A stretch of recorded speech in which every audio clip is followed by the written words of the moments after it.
بسم اللہ الرحمن الرحیم۔ عزیز طلباء و طالبات، آج ہم اردو کلاس نہم میں سبق ذرائع ابلاغ اور سماجی رابطے کی دنیا کے حل شدہ مشقی سوالات کا مطالعہ کریں گے اور ان کو سمجھنے کی کوشش کریں گے۔ مشق کے مطالعے سے پہلے آپ اس ویڈیو کو لائک کیجیے، اس پر کمنٹ کیجیے اور اس کو شیئر بھی کیجیے۔ جی، پہلا سوال ہے ابلاغ کی تعریف کریں۔ تو اس کا جواب ہے کہ اپنی بات، پیغام، خیالات، عقائد یا علوم دوسروں تک پہنچانے کا عمل ابلاغ کہلاتا ہے، اور وہ تمام ذرائع جن کی مدد سے ہم اپنی بات دوسروں تک پہنچاتے ہیں ذرائع ابلاغ کہلاتے ہیں۔ جبکہ دوسرا سوال ہے کہ ذرائع ابلاغ کے نام لکھیں۔ تو ذرائع ابلاغ ہیں دو طرح کے، ایک ہے ورقی ذرائع ابلاغ یعنی پرنٹ میڈیا، اور دوسرا ہے برقی ذرائع ابلاغ یعنی الیکٹرانک میڈیا۔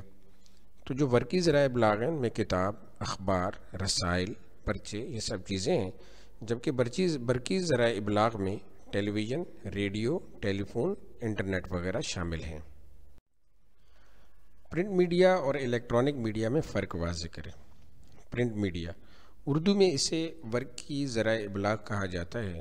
اس میں بڑے پیمانے پر مواصلات یا ترسیل کے ذرائع ہوتے ہیں جو لوگوں تک معلومات پھیلانے کے لیے مطبوعات یعنی اخبار، رسائل، کتابیں اور پرچے وغیرہ کو استعمال کرتے ہیں۔ جبکہ دوسرا الیکٹرانک میڈیا، اردو میں اسے برقی ذرائع ابلاغ کہا جاتا ہے۔ اس میں بڑے پیمانے پر مواصلات کا وہ نظام یا ذریعہ استعمال ہوتا ہے جس میں سامعین یا ناظرین کو کسی خبر یا پیغام پھیلانے کے لیے الیکٹرانک ذرائع یعنی برقی توانائی کی ضرورت ہوتی ہے، جیسے ریڈیو، ٹی وی، ٹیلی فون اور انٹرنیٹ وغیرہ۔ سوشل میڈیا کے مثبت اثرات لکھیے۔ تو جو پہلا تو یہ ہے کہ پل بھر میں اشتراک یعنی شیئرنگ ہو جاتی ہے۔ دوسرا، مثبت اخلاقی اور سماجی سرگرمیوں کا فروغ ہوتا ہے۔ تیسرا، مذہبی، تعلیمی اور ثقافتی اقدار کو چڑھانا آسان ہوتا ہے۔ اور چوتھا، تجارتی سرگرمیوں کا فروغ اور ملازمتوں کے مزید اور نئے مواقع اس سے پیدا ہوتے ہیں۔ جی، اگلا ہے سوشل میڈیا کے منفی اثرات کیا ہیں۔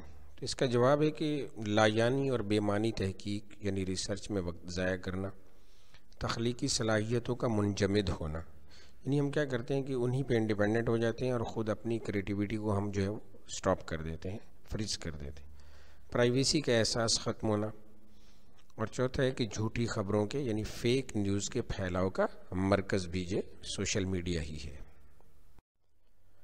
سوشل میڈیا کے منفی اثرات سے کیسے بچا جا سکتا ہے؟ اس کا جواب ہے کہ سب سے پہلے تو اس کے مثبت استعمال کو فروغ دیا جائے، دینی، سماجی اور تعلیمی اقدار کو پروان چڑھایا جائے تاکہ محبت، اخلاق، رواداری، امن، برداشت اور اتحاد ملی کو فروغ دیا جا سکے۔ جی، سوشل میڈیا نے دنیا کے مختلف خطوں کو قریب لانے میں کیا کردار ادا کیا ہے؟ تو اس کا جواب ہے کہ سوشل میڈیا نے زندگی کے ہر شعبے میں انقلاب برپا کر دیا ہے۔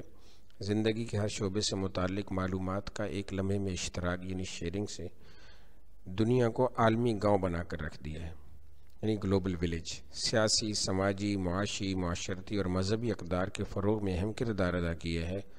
ماضی کے واقعات اور یادداشتوں کو محفوظ رکھنے اور نئے ٹیلنٹ کو سامنے لانے میں بھی اس کے کردار سے انکار ممکن نہیں۔ دور جدید کی حیرت انگیز ایجاد کون سی ہے؟ تو اس کا جواب ہے کہ دور جدید کی جو حیرت انگیز ایجاد ہے وہ انٹرنیٹ ہے۔ اس نے زندگی کے ہر شعبے میں ایک حیرت انگیز انقلاب برپا کر دیا ہے۔ فاصلے سمٹنا شروع ہو گئے ہیں، انسان تخیل و تخلیق کے ایک نئے دور میں داخل ہو گیا ہے۔ سوشل میڈیا کی چند ایک صورتوں کے نام لکھیں۔ یوں تو سوشل میڈیا کی بہت ساری صورتیں ہیں، لیکن جو چند ایک فیمس ہیں وہ یہ ہیں: واٹس ایپ، یوٹیوب، فیس بک، انسٹاگرام، ٹویٹر، لنکڈ ان، بلاگ، کورا وغیرہ وغیرہ۔ آپ کی سماعتوں کا بے حد شکریہ۔ اللہ حافظ۔